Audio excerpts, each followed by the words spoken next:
Hi, this is Paul Pharma. Today I'm going to talk about remote audits.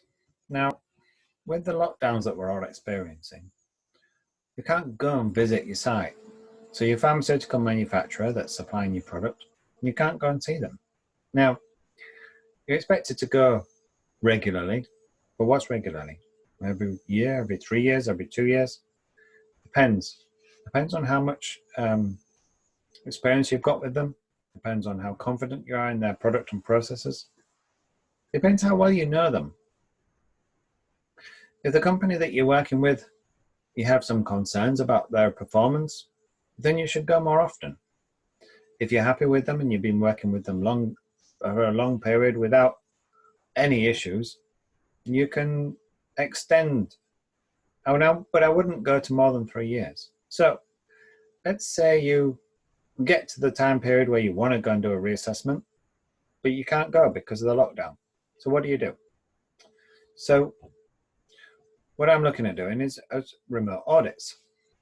Now, it's not that I haven't done them before. You do them for different reasons. So for example, if something's not going to make any difference being on site, if you're going to visit an IT service provider, for example, where all they're going to show you is a bunch of desks and maybe a server room with a lock on it, security access going in.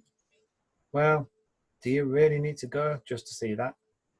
You can ask them about it. They can confirm they've got it. If you really need to, you can get some pictures. Get them to sign off some sort of certification to say that the level of controls that they've got in place are appropriate. But then you want to look at their systems. You want to look at their SOPs. You want to look at their records that they're using. If it's an IT company, then likelihood is then it's going to be electronic. So there's no paperwork to look at anyway. There's no handwritten signatures. There's no mistakes that you can go and look at. You just look at the server records. Now, last time I did one of those, I did it online through choice. Not because I couldn't go there, just because there was no more to see even if I went. So what's the point? Okay, you can get face-to-face, but I did it on, I think it was Skype that time. Maybe GoToMeeting, but I think it was Skype because we were both, yeah, we were both able to see each other, so I think it must have been Skype. So what do you do when you're preparing? Well, just like any other audit, you still ask for the same records, you still ask for the same documents.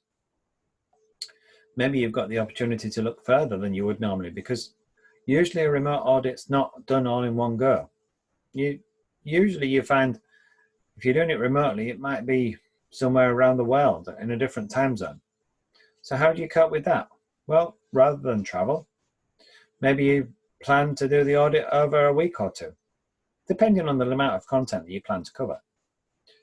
If it's a simple supplier, say for some foil, there's not a huge amount that you're going to look at.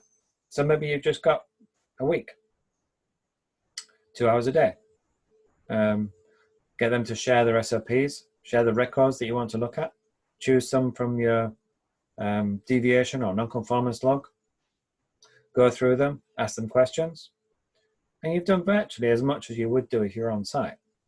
Of course, you can't look at segregation. You can't look over and see what somebody on the next line's doing. You can't see the potential for crossover of products or materials. The only time you can check for that is on receipt. Not that you shouldn't check, you've got to, and that's where you're going to find the problem. But it's better to verify. It's better to be proactive than reactive.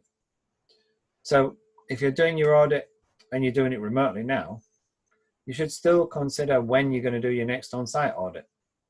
What's the longest period that you're willing to go? Well, do you know yet? You don't know when the lockdown's going to finish. You don't know if there's going to be a resurgence of the infection. So really, you've got to consider, if it doesn't happen, what am I going to do about it? Do I need to do some additional checks at goods in? Do I need to switch from the general inspection level 2, normal sampling? Maybe you want to switch to inspection level 3, tightened inspection, single sampling plan. Or maybe you want to move from a 4% sampling plan to a 1% sampling plan. You've got plenty of choices as to how you can assess the quality of the materials coming in. Of course, you want to make sure you have a close look at the certificate of analysis. Make sure there's not something there unusual that you don't normally see. Make sure the person that's signing it's the same one you normally get. Maybe there's an issue with the address. Maybe the certificates come from a different place because somebody else tested it and they didn't let you know. Maybe it's a site you've never been to and it's not authorized on your license. Just be careful with what you're doing. It's not only the audit where you can pick up on issues and resolve them. So that's it for now. Enjoy your remote audits. It's Paul Palmer. Bye-bye.